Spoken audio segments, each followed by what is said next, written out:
اللہ تبارک و تعالیٰ نے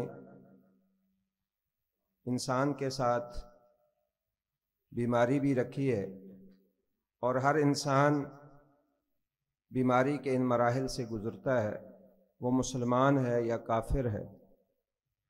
لیکن مسلمان کا معاملہ کافر سے یکسر مختلف ہے۔ اسے جو پریشانی، جو تکلیف، جو بیماری آتی ہے، اللہ تبارک و تعالیٰ اس بیماری کو بھی اس کے لیے رحمت اور خیر بنا دیتا ہے، جبکہ کافر کے لیے یہ سزا اور اذیت اور تکلیف اس کے سوا کچھ نہیں ہوتا۔ اللہ تبارک و تعالیٰ نے ہر بیماری کا علاج بھی اتارا ہے۔ جب انسان اس علاج تک پہنچ جاتا ہے تو وہ بیماری ختم ہو جاتی ہے، اور جب تک جس بیماری کا جو علاج اللہ تبارک و تعالیٰ نے اتارا ہے اس تک انسان نہیں پہنچتا تو وہ بیماری ختم نہیں ہوتی۔ ایک ہی دوا، ایک ہی بیماری میں ایک انسان کو جو ہے وہ صحت یاب بھی کا باعث بن جاتی ہے، اور دوسرا انسان جو ہے اسے کوئی افاقہ نہیں ہوتا۔ یہ اللہ تعالیٰ کا ایک نظام ہے۔ اللہ تعالیٰ نے یہ لکھ دیا ہے کہ فلاں بیماری کا فلاں علاج ہے، اور فلاں شخص کی فلاں بیماری کا فلاں علاج۔ جو علاج کے طریقے اور ذرائع اللہ تبارک و تعالیٰ نے بتائے ہیں، ان میں سے ایک تو دوا ہے اور دوسرا روحانی علاج ہے۔ نبی کریم صلی اللہ علیہ وسلم کی سیرت اور آپ کی احادیث کو دیکھیں تو سب سے پہلے تو آپ نے اپنی امت کو احتیاطی تدابیر اختیار کرنے کا حکم دیا ہے۔ جیسے نبی کریم صلی اللہ علیہ وسلم اپنے نواسوں کو دم کرتے تھے، خود صبح و شام کے اذکار اور بہت ساری دعائیں رسول اللہ صلی اللہ علیہ وسلم نے بتائی ہیں، جن سے انسان جو ہے وہ پیشگی اپنی حفاظت کا بندوبست کرتا ہے تاکہ وہ آفات اور بیماریوں سے محفوظ رہے۔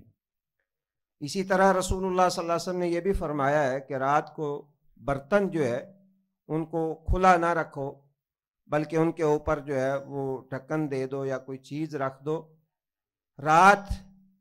کسی رات میں ایک بیماری اترتی ہے، اور جو برتن کھلا ہوتا ہے، جس کا ڈھکن نہیں ہوتا ہے، وہ اس کے اندر داخل ہو جاتی ہے۔ انسان بس اوقات وہ برتن استعمال کرتا ہے اور وہ بیماری اس کو لاحق ہو جاتی ہے۔ یہ احتیاطی تدابیر رسول اللہ صلی اللہ علیہ وسلم نے بتائی ہیں۔ اور اس کے بعد رسول اللہ صلی اللہ علیہ وسلم نے عملی طور پر دوا کا بھی استعمال کیا ہے، اور ڈاکٹر اور طبیب کے ذریعے علاج جو ہے اس کو بھی عین دین کا حصہ قرار دیا ہے۔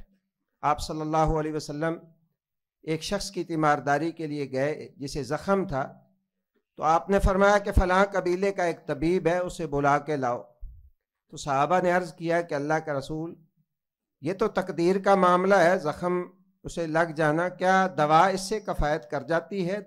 دوا سے شفا مل جاتی ہے؟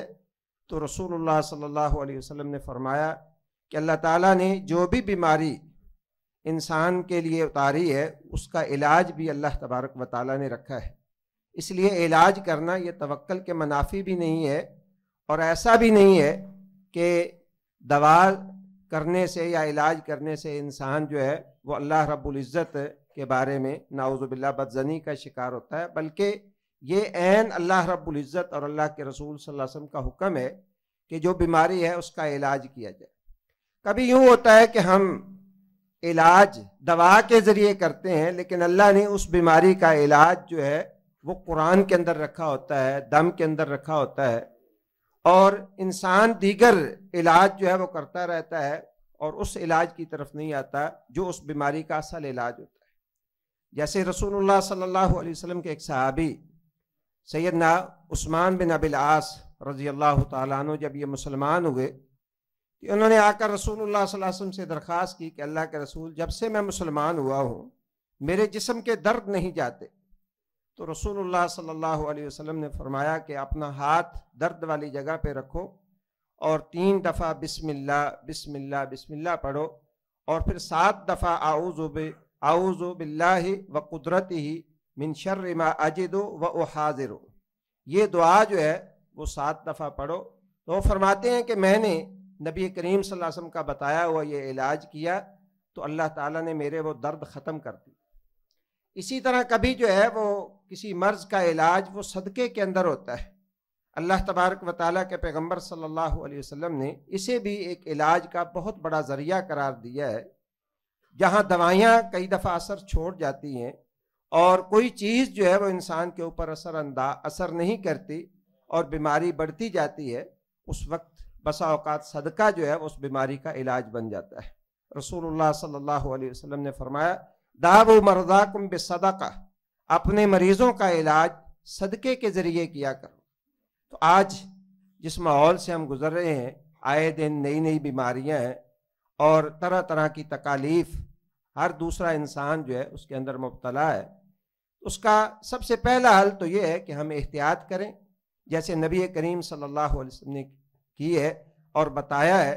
اور احتیاط میں یہ ہے کہ پیشگی آپ صحت مند ہیں تو آپ اللہ تعالیٰ سے دعا بھی کریں، اپنے آپ کو دم کریں، اور پھر اس کے بعد اگر بیماری لاحق ہو جاتی ہے تو اس کا جو میڈیکلی علاج ہے اس کی طرف بھی توجہ دیں، اور اس کے ساتھ ساتھ جو اس کا روحانی علاج ہے دم کی صورت میں یا صدقے کی صورت میں، اس کا بھی اہتمام کریں۔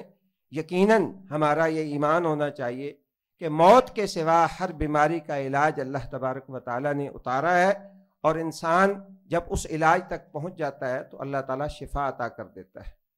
اللہ تعالیٰ سے دعا ہے اللہ ہمیں رسول اکرم صلی اللہ علیہ وسلم کی ان ہدایات پہ عمل کرنے کی توفیق عطا فرمائے۔ سبحانک اللہم و بحمدک، اشہد ان لا الہ الا انت، استغفرک و اتوب الیک۔